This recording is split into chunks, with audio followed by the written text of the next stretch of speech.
সুলতান আইয়ুবের সেনা শিবিরও ঝড়ের তাণ্ডবে মারাত্মকভাবে ক্ষতিগ্রস্ত হয়েছে। কমান্ডারগণ ঝড়ের মধ্যেই সিপাহীদেরকে চিৎকার করে রসদপত্র বাঁচানোর জন্য তাগিদ দিচ্ছে। ঝড়ে উড়ে আসা কাঁকর ও বালিতে সিপাহীদের গায়ে ধুলোর মোটা আস্তরণ পড়ে যাচ্ছে। উড়ে আসা কাঁকরগুলো যেন তীরের মতো বিদ্ধ হচ্ছে শরীরে। তবুও তারা নিজেদের রসদপত্র বাঁচাতে তৎপর। এই তীব্র প্রলয়ঙ্করী ঝড়ের মধ্যে একটি ঘোড়া কয়েকজন সিপাহীর মধ্যে হুমড়ি খেয়ে পড়ে যাচ্ছিল প্রায়। আরোহী ঘোড়াটিকে সামলাতে পারছে না। অবস্থা দেখে এক সিপাহী আরোহীকে চিৎকার করে বলল, ঘোড়া থামাও, কোনো আড়ালে যাও, ঝড়ে উড়িয়ে নিয়ে যাবে।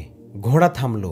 এক সিপাহী আরোহীকে দেখে সাথীদের বলল, আরে এ যে মহিলা, সাবধান, কিছু বলো না। অন্য সিপাহী বলল, একজন নয়, মহিলা তো দুজন দেখা যাচ্ছে। সিপাহীরা ভাবল ঝড়ের ধাক্কায় হয়তো পথ হারিয়ে এরা এদিকে এসেছে, তাই দুজন দুটি ঘোড়ার বাগ ধরে তাদেরকে একটু আড়ালে নেওয়ার চেষ্টা করল।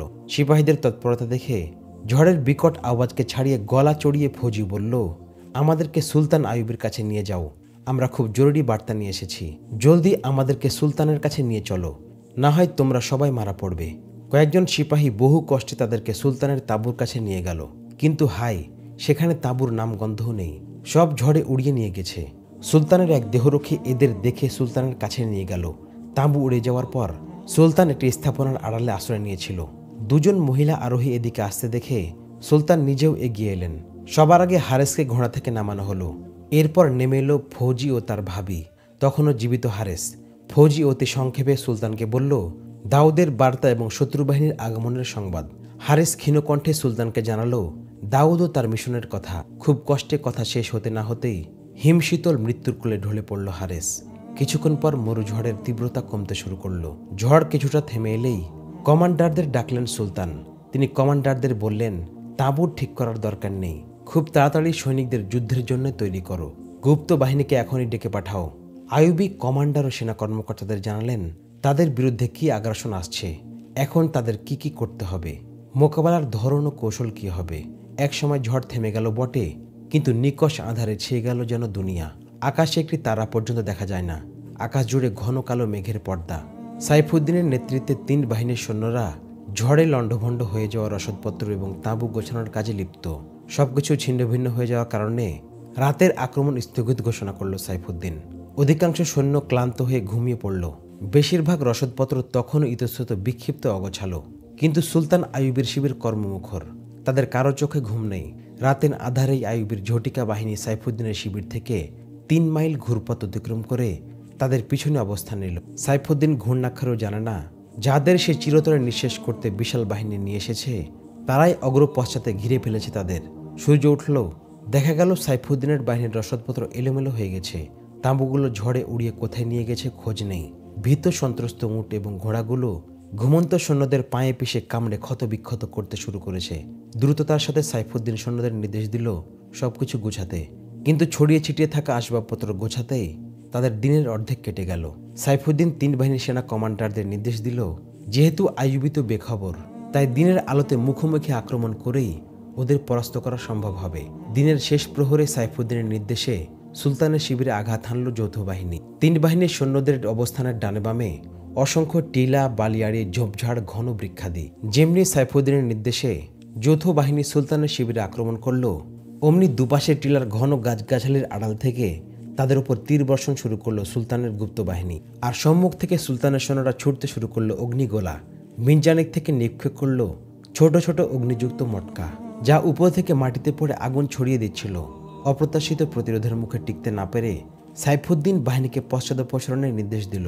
সাইফুদ্দিনের নির্দেশে যৌথ বাহিনী যখন পিছু হটতে শুরু করলো, অমনি পিছন দিক থেকে সুলতানের ঝটিকা বাহিনী বিদ্যুৎ গতিতে হামলে পড়ল। সাইফুদ্দিনের যৌথ বাহিনী চতুর্মুখী আক্রমণের মুখে প্রমাদ গুনতে শুরু করলো। যে যেভাবে পারে প্রাণ বাঁচানোর জন্য মরিয়া হয়ে উঠল। সেনা কমান্ড ভেঙে পড়ল। বিক্ষিপ্ততা ও বিচ্ছিন্নতা দেখা দিল 3 বাহিনীর মধ্যে। সাইফুদ্দিনের নিরাপত্তা বাহিনীও আক্রান্ত হলো।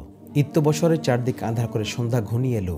রাতের আধারও অব্যাহত থাকলো সুলতানের সিংহ শার্দুলদের আক্রমণ। প্রত্যুষে একটি টিলার ওপর দাঁড়িয়ে সুলতান আইয়ুবী যুদ্ধের পরিস্থিতি সচক্ষে পর্যবেক্ষণ করছিলেন। তিনি পদাতিক বাহিনীর কমান্ডারের কাছে দূত পাঠালেন। নির্দেশ পেয়ে অল্পক্ষণের মধ্যে চতুর্দিক ঘিরে ফেলল অশ্বারোহী এবং পদাতিক সৈন্যরা। সাইফুদ্দিনের সৈন্যরা তখন সুলতান বাহিনীর দ্বারা বেষ্টিত। গগনবেদেরই তাকবীর ধ্বনিতে আকাশ বাতাস মুখরিত হলো। একসাথে সুলতানের সৈন্যরা শত্রুদের ওপর হামলে পড়ল। সাইফুদ্দিনের রণক্লান্ত সৈন্যরা সুলতানের সৈন্যদের প্রতি আক্রমণের দখল সামলাতে মোটেও সক্ষম হল না। সাইফুদ্দিন নিজেও হয়ে পড়ল শঙ্কিত। তার আহত সৈন্যরা নিজ বাহিনীর অশ্বক্ষুরেই পিষ্ট হয়ে নিহত হচ্ছিল। আহত ঘোড়া, উট ও খচ্চরগুলো উল্টো তার বাহিনীকে পিষ্ট করতে সাইফুদ্দিন দেখল তার সৈন্যদের প্রত্যাঘাত তো দূরে থাক, আত্মরক্ষার শক্তিও নেই। সৈন্যদের অনেকেই অস্ত্র ছেড়ে আত্মসমর্পণ করতে শুরু করেছে।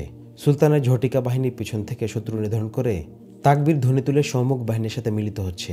বস্তুত সাইফুদ্দিনের সৈন্যরা তখন একটি অনতিক্রম্য বেষ্টনীতে আটকে কচুকাটা হচ্ছে।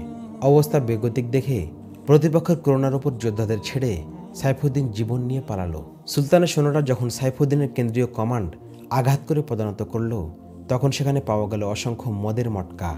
সেখান থেকে যাদের গ্রেপ্তার করা হলো তারা জানালো সকালের দিকে চিফ কমান্ডারকে একটি টিলার আড়ালে দেখা গিয়েছিল। এরপর তাকে আর দেখা যায়নি। ধুরন্ধর সাইফুদ্দিন যুদ্ধের পরিস্থিতি আঁচ করেই জীবন নিয়ে পালালো। যুদ্ধ শেষ হলো, বিজয় হলো সুলতান বাহিনীর। অবশ্যম্ভাবী একটি পরাজয় এবং নির্মূল আগ্রাসন থেকে সুলতানের বাহিনী রক্ষা পেল। শত্রু বাহিনী হলো কুপকাত। রাতের বেলায় বিশেষভাবে তৈরি একটি তাঁবুতে আপন ভাইয়ের লাশের পাশে বসে ফৌজি বলছিল, আমি রক্তনদী পার হয়ে তোমার অর্পিত দায়িত্ব পালন করেছি দাউদ। ভাইয়ের মৃতদেহ আমার কর্তব্য পালনের সাক্ষী হয়ে আমার চোখের সামনেই পড়ে রয়েছে। দাউদ, আমি সেই রক্তফোরাত পেরিয়ে এসেছি যেখানে কোনো পুল নেই, সেতু নেই। ইত্যবসরে সুলতান আইয়ুবী সেই তাঁবুতে প্রবেশ করলেন। ফৌজি সুলতানকে জিজ্ঞেস করল, মাননীয় সুলতান, আমার ভাইয়ের রক্ত বৃথা যায়নি তো? যুদ্ধের ফলাফল কি হয়েছে? আল্লাহ তাআলা শত্রুদের পরাজিত করেছেন। তোমরা বিজয়ী হে মা, তোমরা বিজয়ী। সুলতান কথা শেষ করতে পারলেন না। তার কণ্ঠ রুদ্ধ হয়ে গেল। দুচোখ গড়িয়ে পড়তে লাগলো অঝোর অশ্রুধারা। তুর্কমান রণাঙ্গনের উত্তাপ থেমে গেল। সালাউদ্দিন আইয়ুবীর কমান্ডার ও সহযোদ্ধারা মালিকা সালেহ, সাইফুদ্দিন, গোমস্তাগিনের যৌথ বাহিনীকে শোচনীয়ভাবে পরাজিত করে রণাঙ্গন ছেড়ে পালিয়ে যেতে বাধ্য করে। বিজয়ী সৈন্যদের সামনে এখন পরাজিতদের মৃতদেহ আর আহতদের তড়ফানোর করুণ দৃশ্য। খেপা ঘোড়া, উট ও গাধাগুলো নিজেদের বাঁধনমুক্ত করতে আহত সৈন্যদেরকে পায়ে পায়ে পিষতে শুরু করেছে। যেসব শত্রু সেনা পালাতে সক্ষম হয়নি তারা হাতিয়ার ফেলে আত্মসমর্পণের উদ্দেশ্যে এক জায়গায় জড়ো হতে শুরু করেছে। বিপুল পরিমাণ ঘোড়া, উট, তীরে ভরা তীরদান, ঢাল, তলোয়ার, বর্ম, সড়কি, তাঁবু, আহার ও সোনাদানার মতো দামি জিনিসপত্র বিক্ষিপ্ত ছড়িয়ে ছিটিয়ে রয়েছে গোটা এলাকায়। সালাউদ্দিন আইয়ুবী শত্রুপক্ষের মহানায়ক সাইফুদ্দিনের বিশেষ তাঁবুতে দণ্ডায়মান। নিজ দলের অবশ্যম্ভাবী পরাজয় ও আইয়ুবীর বিজয় অনিবার্য হয়ে ওঠার লক্ষণ দেখে সাইফুদ্দিন সৈন্য সামন্ত ময়দানে রেখেই জীবন নিয়ে পালিয়ে গেল। তার সাথে দেখা গেল তার কজন বিশেষ প্রশিক্ষিত নর্তকী, বিউটিশিয়ান। সাথে নিল প্রচুর নগদ মুদ্রা, সোনাদানা। যেসব সোনাদানা ও মুদ্রা সৈন্যদের বেতন ভাতা হিসেবে তার কাছে ছিল রাষ্ট্রীয় আমানত। সাইফুদ্দিনের তাঁবুটি খুব দামি শামিয়ানা এবং জরিদার কাপড়ে তৈরি। চারদিকে কারুকার্যময় রং বেরঙের নকশা, জায়গায় জায়গায় চুমকি ও মতির দানাদার কাজ। আর তাঁবুতে ছিল বিলাসী রাজন্যবর্গের আরামায়েশের সব আসবাব আয়োজন। বিলাসী রাজা বাদশারা যেমন আরামায়েশ এবং মদ নারীর আয়োজন ছাড়া এক দণ্ড টিকতে পারে না, সাইফুদ্দিনের ঘর থেকেও অনুরূপ বাহারি রং বেরঙের মদ ভর্তি মশক বের হলো। পাওয়া গেল নানা বর্ণের এবং নানা ধরনের বর্ণিল পানপাত্র। সুলতান আইয়ুবী মনোমুগ্ধকর তাঁবু দেখছিলেন। তার দৃষ্টি পালঙ্কের উপর পড়তেই চমকে গেলেন। সাইফুদ্দিনের তরবারি পালঙ্কের উপর পড়ে রয়েছে।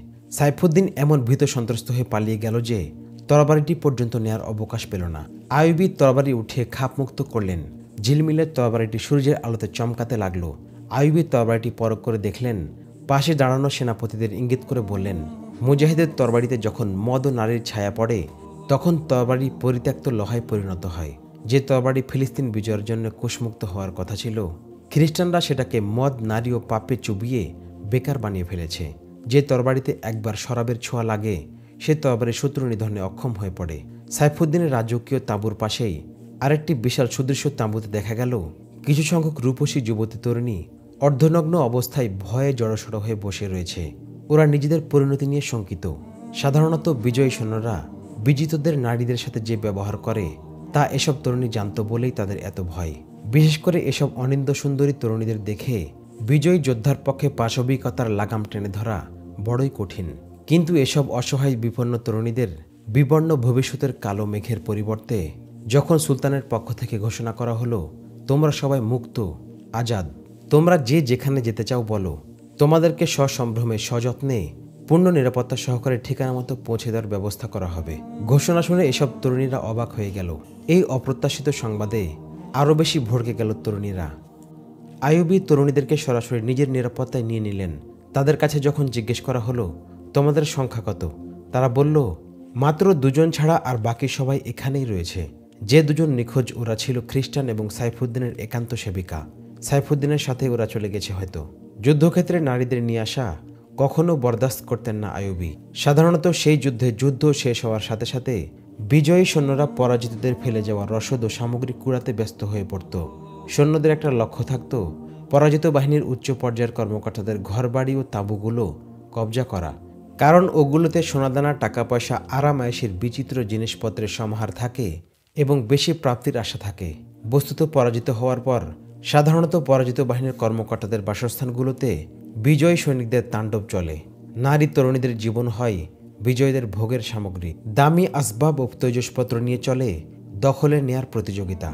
মধ্যকথা, পরাজিতের জীবনে পরাজয় বয়ে আনে ভয়ঙ্কর কিয়ামত।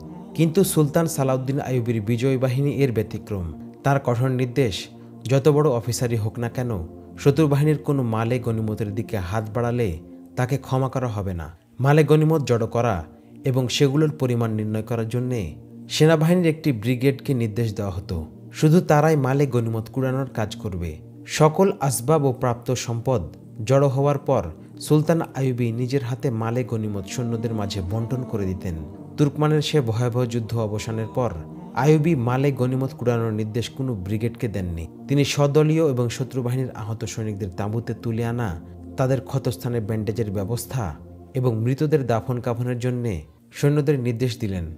হুকুম দিলেন আহত কয়েদি এবং সুস্থ কয়েদিদের ভিন্ন ভিন্ন জায়গায় রাখতে, যাতে কারো অযাচিত কষ্টের মুখোমুখি না হতে হয়। রণাঙ্গনে আইয়ুবীর রীতিনীতি এবং কৌশল ছিল খুবই কঠোর ও অলঙ্ঘনীয়। চূড়ান্ত লড়াইয়ে যৌথ বাহিনী অকল্পনীয় আক্রমণে দিগ্ভ্রান্ত হয়ে পালাতে শুরু করে। সুলতান আইয়ুবীর বিশেষ বাহিনী ওদের পশ্চাধাবন করে। সুলতানের ওইসব পশ্চাধাবনকারী বাহিনী শত্রু সেনাদের তাড়িয়ে নেওয়ার সময় নিজেদের মধ্যে যোগাযোগ অক্ষুণ্ণ রাখত এবং একটা জিনিস নির্দিষ্ট নিয়মে পরিচালিত হতো। সুলতান পশ্চাধাবনকারীদের ফিরে আসতে নির্দেশ দিলেন এবং ডানে বামের দুবাহুতে নিরাপত্তার কাজে নিয়োজিত সেনাদের পূর্বেকার মতো সতর্ক প্রহরা অব্যাহত রাখতে বললেন। আক্রমণে সুলতান ব্যবহার করেছিলেন ঝটিকা বাহিনী, তীরন্দাজ ইউনিট এবং মিনজানিক পরিচালনাকারীদের।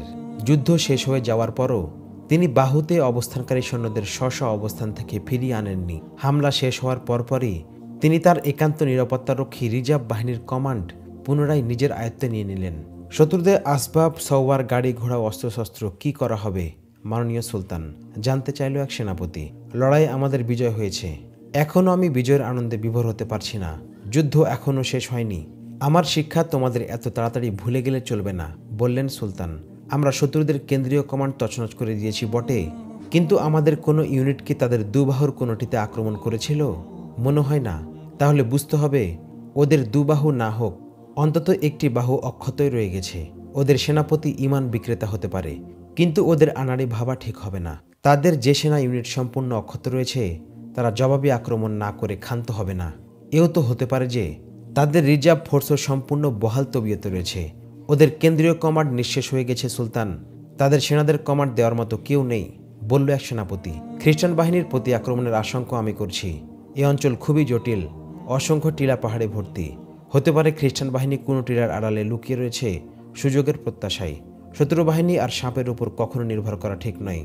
মরতে মরতে সাপ যেমন ছোবল মারতে পারে, শত্রু বাহিনীও চরম দুরবস্থার মধ্যেও প্রতি আক্রমণ করে বসতে পারে। তাছাড়া সাইফুদ্দিনের কমান্ডার মোজাফর উদ্দিনের কোনো সংবাদ পাওয়া যাচ্ছে না। তোমরা সবাই জানো মোজাফর উদ্দিন এত সহজে পালিয়ে যাওয়ার পাত্র নয়। আমি তার অপেক্ষা করছি। তোমরা সবাই সতর্ক থেকো, সৈন্যদের একত্রিত করো। মোজাফর উদ্দিন যদি আমার সবক ভুলে না গিয়ে থাকে তবে দেখবে সে অবশ্যই জবাবি হামলা করবে। সুলতানের আশঙ্কা ছিল যথার্থ। মোজাফর উদ্দিন সুলতান আইয়ুবীর সেনাবাহিনীতে উঁচু পদের অফিসার ছিল এবং কেন্দ্রীয় কমান্ড দীর্ঘদিন খুব কাছ থেকে প্রত্যক্ষ করেছে। এক পর্যায়ে স্বার্থের মোহে পড়ে সাইফুদ্দিনের জালে পা দিয়ে সুলতানের শত্রু বাহিনীতে যোগ দেয়। মোজাফর উদ্দিন ভালোভাবে জানে আইয়ুবী কোন দিকগুলোর প্রতি বেশি গুরুত্ব দিয়ে রণাঙ্গনের পরিকল্পনা তৈরি করেন এবং যুদ্ধ চলাকালীন সময়ে কত নাটকীয় ও নিপুণভাবে রদবদল করেন। মোজাফর উদ্দিন ব্যক্তি হিসেবে যেমন সাহসী তেমনই মেধাবী।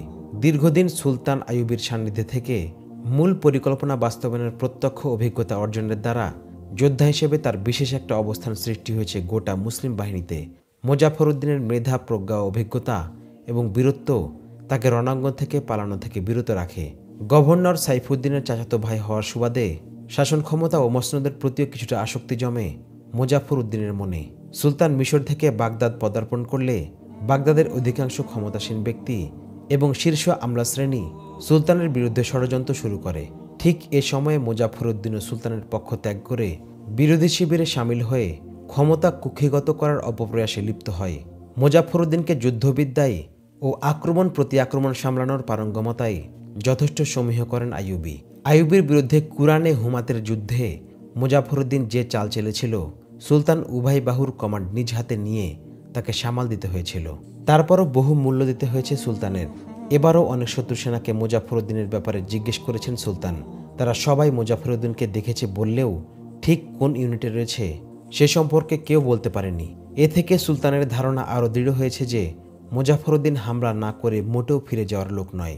সুলতান যখন তার বাহিনীকে প্রতি আক্রমণের জন্য তৈরি থাকতে নির্দেশ দিচ্ছিলেন, ঠিক সে সময় আইয়ুবীর শিবির থেকে 2-3 মাইল দূরে মুজাফর উদ্দিন সহযোদ্ধাদের বলছিল, আমি লড়াই না করে যাব না। ঠিক সে সময় সাইফুদ্দিনের এক গোয়েন্দা এসে মুজাফর উদ্দিনকে সাইফুদ্দিনের বার্তা জানালো। অবস্থা দৃষ্টে মনে হয় আমাদের অভিযান সম্পর্কে আগাম খবর পেয়েছিল আইয়ুবী। এজন্য আমরা আত্মপ্রতারিত হয়ে হেরেছি। তোমাকেও সহযোদ্ধাদের নিয়ে ফিরে গিয়ে ভবিষ্যতের জন্য অপেক্ষা করা উচিত। কাউকে কিছু না জানিয়ে আমিও অজানা উদ্দেশ্যে রওনা করেছি। আমরা আপনার সব নির্দেশ মাথা পেতে নেব, তাতে কোনো সন্দেহ নেই। কিন্তু আমার মনে হয় যখন আমাদের অধিকাংশ সৈন্য নিহত এবং আহত হয়েছে এবং মাত্র 1/4 সৈন্য আমাদের বেঁচে আছে, এমত অবস্থায় আমাদের পক্ষে প্রতি আক্রমণ করা ঠিক হবে না, বলল এক কমান্ডার। যে পরিমাণ যোদ্ধা আমার কাছে রয়েছে, আমার কাছে এর সংখ্যা যুদ্ধের জন্য যথার্থ। কেননা আইয়ুবী এর চেয়ে কম সংখ্যক সৈন্য নিয়ে যুদ্ধ করেও বিজয়ী হয়ে থাকে। এবার আমি তাকে ডান বাহু দিয়ে আক্রমণ করব। বিগত কুরআনে হুমাত যুদ্ধের চাল, এবার তাকে আমি চালতে দেব না, বলল মুজাফর উদ্দিন। তোমরা মোকাবেলার জন্য প্রস্তুত হও। আলী মাকাম মসুরের গভর্নর 3 বাহিনীর বিশাল সমর আয়োজন এবং শক্তি নিয়েও পরাজিত হয়েছেন। এত অল্প সংখ্যক সৈন্য নিয়ে আপনার প্রতি আক্রমণ করা হবে আত্মহত্যার নামান্তর। আমি আপনার সিদ্ধান্ত পুনর্বিবেচনার জন্য অনুরোধ করছি, বলল ডেপুটি সেনাপতি। যে অধিনায়ক যুদ্ধ ময়দানে শরাবের মশক আর হেরেমের নর্তকে নিয়ে আসে, ওদের নেতৃত্বে 3 কেন 10টি সেনাবাহিনী থাকলেও সাইফুদ্দিনের মতোই পরিণতি বরণ করতে হবে, বলল মুজাফর উদ্দিন। শরাব আমিও পান করি বটে, কিন্তু যুদ্ধক্ষেত্রে একটু পানীয় যদি না মিলে আমার পরোয়া নেই। সালাউদ্দিন আইয়ুবী আমাকে বেঈমান গাদ্দার বলে থাকে, কিন্তু মুসলমান বলে আমি তার বিরুদ্ধে যুদ্ধ থেকে বিরত হব না। কেননা এ যুদ্ধ হবে 2 সেনাপতির, 2 কৌশলী সমর নায়কের মোকাবেলা। তোমরা সবাই নিজ নিজ ইউনিটকে তৈরি রাখো, কেননা সালাউদ্দিন আইয়ুবের গোয়েন্দারা মাটির নিচের খবরও বলতে পারে। আজ রাতের অভিযানকে আরও সতর্কতার সাথে পরিচালনা করো। দূর দূরান্ত পর্যন্ত প্রহরী ছড়িয়ে দাও। কোনো সন্দেহভাজন ব্যক্তি দেখা মাত্রই যেন ধরে নিয়ে আসে, কমান্ডারদের বলল সেনাপতি মুজাফর উদ্দিন।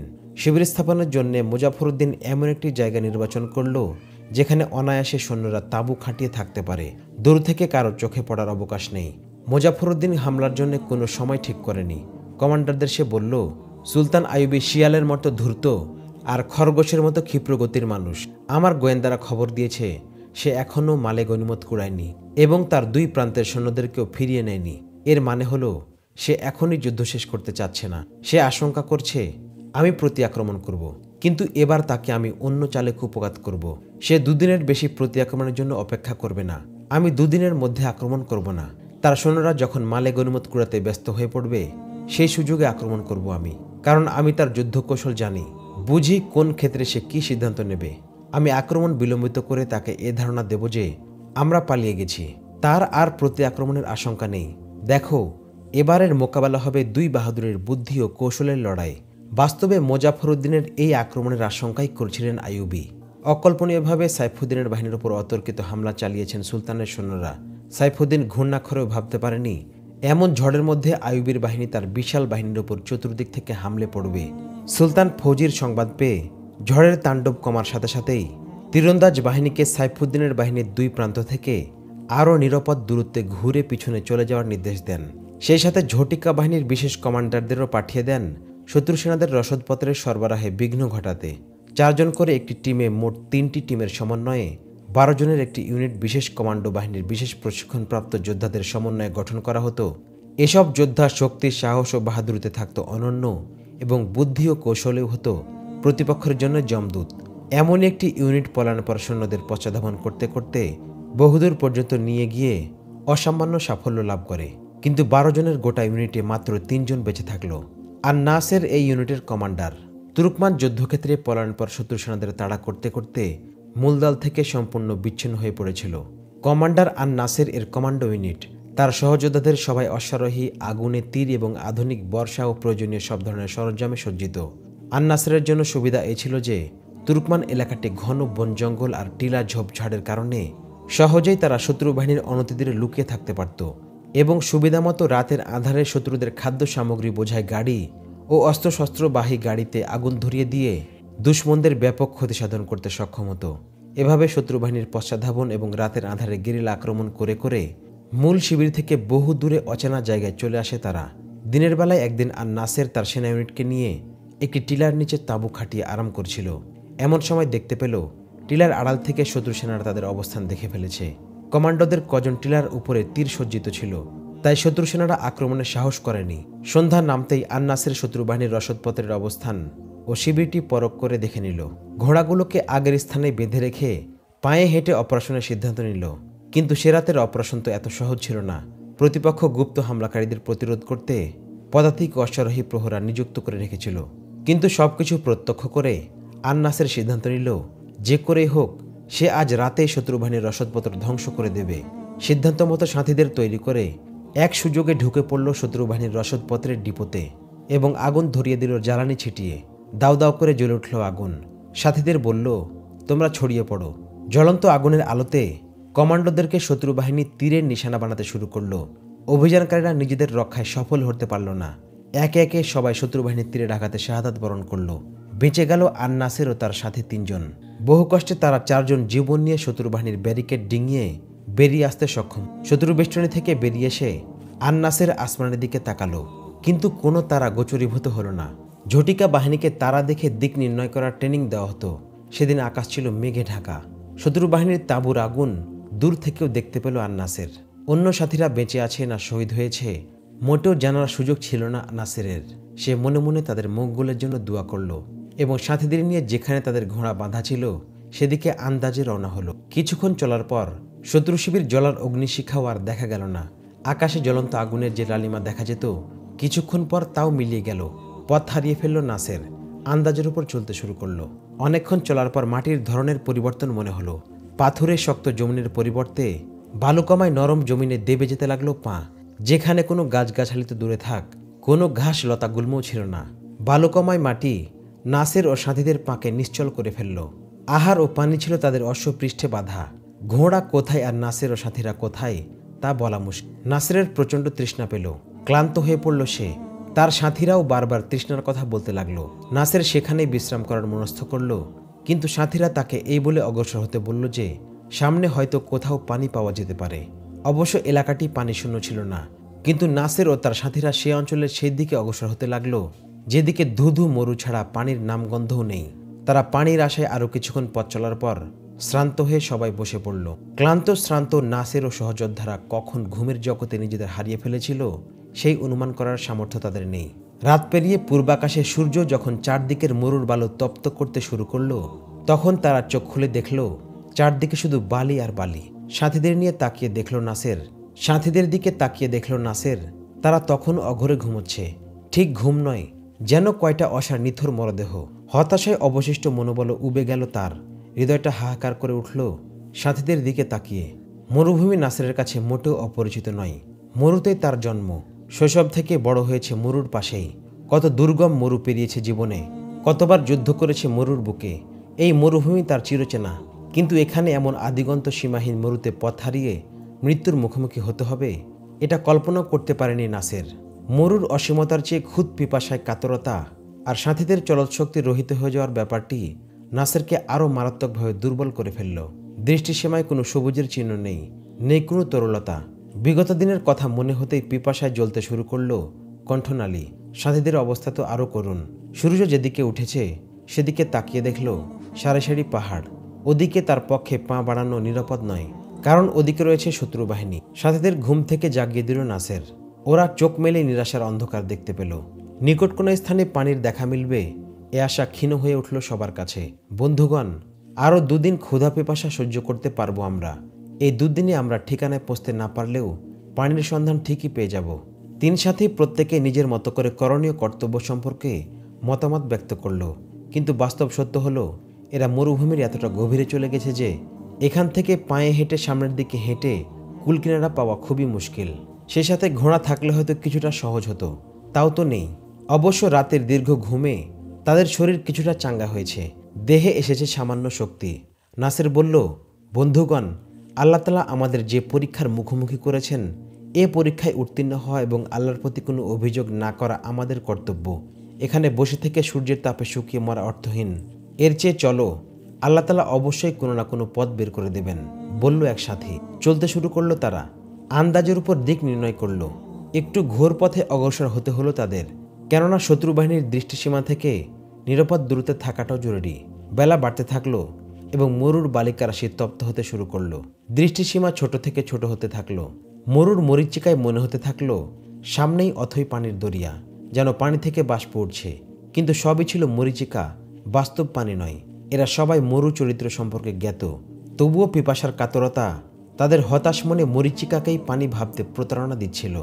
নাসের অফুরন্ত প্রাণশক্তির বিনিময়ে এসব মরীচিকার ধোঁকায় না পড়ে এগিয়ে যাচ্ছিল ধীর গতিতে। এক পর্যায়ে নাসের সাথীদের বলল, বন্ধুগণ, আমরা ডাকাত নই যে আল্লাহ আমাদের মরুভূমিতে ঘুরে ঘুরে প্রাণত্যাগে শাস্তি দেবেন। আমরা আল্লাহর পথের মুজাহিদ। যদি মরুভূমিতে আমাদের মৃত্যু হয় তবে কিসের চিন্তা? এ মরণ হবে শাহাদাত, কোনো অপমৃত্যু নয়। সবাই আল্লাহকে স্মরণ করো, আল্লাহ অবশ্যই এই বিপদ থেকে আমাদের উদ্ধার করবেন। যদি এমন কোনো মুসাফির পেয়ে যায় যে তার কাছে পানি রয়েছে, তবে তার পানি ছিনিয়ে নিতে আমি মোটেও দ্বিধা করব না, বলল এক সাথী। সাথীর কথায় সবাই হেসে উঠল। অবশ্য এই কষ্ট হাসিতে তাদের খরচ করতে হলো সঞ্চিত প্রাণশক্তি। তখন একেবারে মাথার উপরে সূর্যের আগুনে বয়লার, আর নিচে তপ্ত বালুতে জ্বলছে পা। শরীরের ঘাম নিঃশেষ হয়ে গেছে অনেক আগেই। সূর্যতাপ আর পিপাসায় শরীরের পানির অংশও নিঃশেষ প্রায়। সবাই মিলে মৃত্যুর পূর্বের তাহলিলা পড়ার মতো ক্ষীণস্বরে আল্লাহ আল্লাহ লা ইলাহা ইল্লাল্লাহ পড়তে লাগলো, আর অবশিষ্ট সামর্থ্য ব্যয় করে করে সামনে এগুতে লাগলো। মরুর তপ্ত লু হাওয়া তাদের পদচিহ্ন মুছে দিচ্ছিল। এই বাতাস নয়, যেন আগুনের বয়লার উদগীরণ করছে গোস্ত লাগানো বাষ্প। পশ্চিম দিকে হেলে পড়ল সূর্য। তখন তাদের চলার গতি একেবারেই ক্ষীণ। এক একজনের এক একটি পা যেন পাথরের মতো ভারী হয়ে গেছে। প্রতিটি কদম উঠাতে এবং সামনে ফেলতে হচ্ছে শক্তির সবটুকু প্রয়োগ করে। সবার মুখ শুষ্ক, তবু ঠোঁটে আল্লাহর জিকির। পড়ন্ত বেলায় তাদের শরীরের ছায়া বালিয়াড়িতে এঁকে বেঁকে খেলা করতে শুরু করেছে। তখন এক সাথীর ঠোঁট নড়াও বন্ধ। কিছুক্ষণ পর অপর এক সাথীর ঠোঁটের স্পন্দন নিঃশেষ। নাসের ও তার তৃতীয় সাথী শুধু ক্ষীণ আওয়াজে লা ইলাহা ইল্লাল্লাহ জিকির অব্যাহত রেখেছে। আর কিছুক্ষণ পর তাদেরও আওয়াজ বন্ধ হয়ে গেল। নিজেদের আখেরি ওয়াক্ত সমাগত হতে দেখে শরীরের অবশিষ্ট শক্তির সবটুকুই দিয়ে নাসের সাথীদের উদ্দেশ্যে বলল, বন্ধুগণ, আমাদের শরীরের রক্ত এবং জলীয় পদার্থ নিঃশেষ হয়ে যেতে পারে, কিন্তু ইমানের বাষ্প নিঃশেষ হবার নয়। ইমানের শক্তি আমাদের বাঁচিয়ে রাখবে। নাসের সাথীদের দিকে তাকিয়ে দেখল সবার মুখই শুকিয়ে পাণ্ডুর বর্ণ ধারণ করেছে। চোখ কোটরে ঢুকে গেছে, চেহারায় রক্তের লেশমাত্র নেই। সূর্য ডুবে গেল। রাত বাড়ার সাথে সাথে মরুর বালু ঠান্ডা হতে শুরু করলো। সাথীদের চলল শক্তি বারবার থমকে গেলেও নাসের তাদের থামতে দিল না। রাতের ঠান্ডায় কিছুটা দ্রুত চলা সম্ভব। নাসের গতি বাড়াতে চেষ্টা করল, কিন্তু তার নিজের গতিই তো রহিত হওয়ার উপক্রম। যদি সে এবং তার সাথীরা আরব যোদ্ধা না হতো এবং সেনাবাহিনীর বিশেষ ইউনিটের স্পেশাল ট্রেনিংপ্রাপ্ত না হয়ে সাধারণ মুসাফির হতো, অনেক আগেই মরুভূমিতে চলল শক্তি হারিয়ে মরুর বুকে শুকিয়ে মরতে হতো তাদের। কিন্তু বিশেষ ট্রেনিং এবং প্রতিকূল পরিবেশে অত্যাধিক কষ্ট সহিষ্ণু হিসেবে নিজেদের গড়ে তোলার কারণে আল্লাহর রহমতে এখনও সাথীদের নিয়ে দাঁড়িয়ে থাকতে পারছে তারা। নাসির আরও কিছুক্ষণ চলার পর নিজেই দাঁড়িয়ে গেল এবং সাথীদের বলল শুয়ে পড়তে। অতি প্রত্যুষে ঘুম থেকে জাগল নাসির। পরিষ্কার আকাশ, তারা দেখে নাসির আন্দাজ করল রাতের আর কতটুকু বাকি। সাথীদেরও জাগালো, সবাইকে নিয়ে সামনে এগোতে শুরু করলো। কিন্তু সবার অবস্থাই এমন যে কারো মুখ থেকে কোনো কথা বেরোলো না। তবে তাদের গতি ছিল গত রাতের চেয়ে কিছুটা তীব্র। এই মরু প্রান্তর খুব বেশি দীর্ঘ হওয়ার কথা নয়।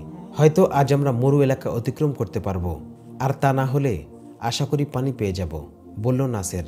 যে পানি দিনের আলোতে ছিল মরিচিকা, রাতের অন্ধকারে তা আশার দীপশিখায় পরিণত হলো। সেই আশার আলোতেই পথ চলতে শুরু করলো নাসেরের কাফেলা। ভোর রাতের আধার কেটে পূর্বাকাশে যখন সূর্য উঁকি দিল, সেই সাথে বিলীন হয়ে গেল তাদের পানি প্রাপ্তির প্রত্যাশা। অবশ্য নতুন এলাকাটি মরু বালিময় ছিল না। এখানকার জমিন শক্ত, কিন্তু দীর্ঘদিনের অনাবৃষ্টিতে ফেটে চৌচির। শুধু পাহাড় আর পাহাড়ি টিলা, কোথাও কোনো গাছগাছালি নেই। মাটি এত শক্ত যে পায়ের আঘাতে ধুলো বেরিয়ে আসত। কতদিন থেকে এই মাটি তৃষ্ণার্থ তার কোনো ইয়ত্তা নেই। 8-10 মাইল দূরে দেখা গেল সারি সারি পাহাড় আর উঁচু টিলার চূড়াগুলোকে মনে হচ্ছিল মিনার চূড়া। জমিনের অবস্থা দেখে মনে হচ্ছিল যেন শত বছর থেকে এরা তৃষ্ণার্ত। হয়তো এই সৈনিকদের রক্ত পান করে এরা তৃষ্ণা মিটাবে। সাথীদের চেহারার দিকে তাকিয়ে নাসের বুঝতে পারল তার নিজের অবস্থা কি হয়েছে। তার এক সাথীর জিহ্বা বেরিয়ে এসেছে, খুব ধীর লয়ে নড়ছে ঠোঁট। সার্বিক অবস্থা এতই ভয়ঙ্কর যে পুনর্বার কারো দিকে তাকানোর সাহস হলো না তার। অবস্থা এমনই বেগতিক মনে হলো যে দৃশ্যত মিনারগুলো পর্যন্ত এদের নিয়ে যাওয়া অসম্ভব মনে হলো নাসেরের কাছে। নাসের এই ছোট কাফেলার কমান্ডার, নিজের দায়িত্ব কর্তব্য সম্পর্কে পূর্ণ সচেতন নাসের। যদিও তার নিজের অবস্থা সাথীদের থেকে ভিন্ন নয়, তবুও জীবনের শেষ শক্তি ব্যয় করে সাথীদের উদ্দেশ্যে দু একটা কথা বলার চেষ্টা করল নাসের। কিন্তু সংকল্পতেই রয়ে গেল। চেষ্টা করেও নাসেরের মুখ থেকে আওয়াজ বের হলো না। তখনও বোধশক্তি অন্যদের তুলনায় স্বাভাবিক ছিল, তার বলার শক্তি রহিত হয়ে গিয়েছিল। সূর্য যতই উপরে উঠতে শুরু করলো, মরুর আগুন বাড়তে লাগলো। সাথীদের অবস্থা এই পর্যায়ে উপনীত হলো যে তারা পা আর উঠাতে পারছিল না। পা হেঁচড়ে হেঁচড়ে এগুচ্ছিল। যে সিপাহীর জিহ্বা বেরিয়ে এসেছিল তার হাত থেকে বর্ষা পড়ে গেল। কোমর থেকে তরবারি খুলে ফেলল সে কি করছিল সেই বোধ ছিল না তার। শরীরকে ভারমুক্ত করতে বোধহীনভাবেই কাজ করছিল তার দুহাত। সামনে হঠাৎ দ্রুত হাঁটতে লাগলো সেই সাথী। মরুর নির্মম যাতনার প্রভাব এমনই যে পথহারা কোনো মুসাফির যখন পথ হারিয়ে ক্লান্ত হয়ে পড়ে, তখন স্বপ্নদ্রষ্টা মানুষের মতো নিজের অজান্তেই সে ভাবমুক্ত হতে শরীর থেকে সব কাপড় চোপড়, পোশাক পরিচ্ছদ, আসবাবপত্র ছুঁড়ে ফেলে দেয়। মরু মুসাফিররা যখন পথের কোনো স্থানে এ ধরনের আসবাব পড়ে থাকতে দেখে, তখন তারা ভাবতে থাকে সামনে হয়তো কোনো হতভাগার মৃতদেহ দেখতে হবে। নির্মম মরু নাসেরের এক সাথীকে জীবনের সে পরিণতিতে পৌঁছে দিল যে পর্যায়ে পৌঁছালে মানুষ দুনিয়ার আসবাব ও রসদপত্রকে অপ্রয়োজনীয় এবং স্বীয় কর্তব্য ভুলে যায়। নাসের সেই সহযোদ্ধার তরবারি ও বর্ষা উঠিয়ে বড় কষ্টে বলল, এত জলদি হার মেনো না বন্ধু। আল্লাহর পথের সৈনিক মৃত্যুকে আলিঙ্গন করে, কিন্তু তরবারি ফেলে না। নিজের মর্যাদা এবং সম্মানকে বালিতে নিক্ষেপ করো না। নাসেরের কথায় সাথী তার দিকে তাকিয়ে রইল। নাসেরও অপলক নেত্রে দেখতে লাগলো সাথীকে। হঠাৎ সেই সাথী অট্টহাসি শুরু করলো এবং গায়ের সবটুকু শক্তি দিয়ে সামনের দিকে দেখিয়ে বলতে লাগলো, দেখো পানি, পানি, বাগান। এই বলে সামনের দিকে দৌড় মারল। কয়েক কদম এগিয়ে হাত পা ছাড়িয়ে মাটিতে লুটিয়ে পড়ল সেই সাথী। বাস্তবে না সেখানে পানি ছিল, না ছিল মরিচিকা। কারণ সেখানকার জমিনের চরিত্র এমন ছিল যে মরিচিকাও প্রতিফলিত হতো না। কারণ ধুধু বালির উপরে রোদের কিরণ প্রতিবিম্বিত হয়ে পানিময় যে মরিচিকা দেখা যায়, সেই জমিনটি সে ধরনের ছিল না। আসলে নাসেরের সেই সাথীর বোধশক্তি রহিত হয়ে গিয়েছিল তৃষ্ণার যাতনায়। কষ্টে মৃত্যুর মুখোমুখি হয়ে প্রত্যাশার কল্পনায় দৃষ্টিভূমে পরিণত হয়েছিল বাস্তব কোহেলিকা। কল্পনায় সে পৌঁছে গিয়েছিল সুসজ্জিত ঝর্ণা পাশের মনোরম বাগিচা সদৃশ স্থানে, যেখানে পিপাসার যাতনা নেই, পানির দুর্ভোগ নেই। ধূসর মরুর বুকের দৃশ্যমান পাহাড়চূড়াগুলো তার কাছে মনে হচ্ছিল সুসজ্জিত অট্টালিকা। বাতাসের ঢেউ আর ইতস্তত বালিয়াড়িগুলো তার কাছে মনে হচ্ছিল গমনাগমনরত মুসাফির কাফেলা। মরুর মৃদু বাতাসের উড়ন্ত ধুলাবালিকে মনে হতে লাগলো নৃত্যরত গায়িকা। নির্মম মরু নাসেরের এক সাথীকে পৌঁছে দিয়েছিল বাস্তব রূঢ়তা থেকে কল্পনার আয়েসি জগতে। মরু তার জীবনের আখেরি মুহূর্ত নিয়ে পরিহাসে মেতে উঠল। হয়তো বা এটা নিরস রুক্ষ মরুর একটা মায়াবী দিক যে কঠিন যাতনায় কোনো মুসাফিরের জীবন হরণের আগে তাকে কল্পনার স্বর্গের প্রতারণার মায়াচক্রে নিক্ষেপ করে, যাতে করে যন্ত্রণা থেকে রেহাই পায় হতভাগা মুসাফির। নাসেরের সাথী নিজ থেকে আবার দৌড় লাগালো, কিন্তু অবসন্ন শরীর তাকে এগুতে দিল না বেশি দূর। কিছুক্ষণ আগে সেই লোকটি পা হেঁচড়ে বহু কষ্টে এগুচ্ছিল, সেই এখন পরপর দুবার পড়ে গিয়ে আবার সামনের দিকে দৌড়াতে লাগলো। এটা ছিল নিভে যাওয়ার আগে প্রদীপের জ্বলে ওঠার মতো।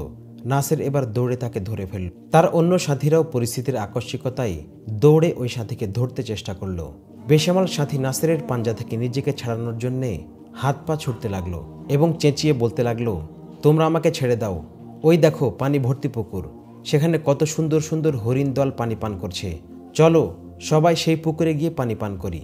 সাথীরা তাকে দুবাহুতে ধরে রাখলো। বেহুশ সাথী পা হেঁচড়ে হেঁচড়ে সামনে এগুতে শুরু করলো। নাসের তার মাথার কাপড় টেনে চেহারা ঢেকে দিল যাতে সে কিছু দেখতে না পারে।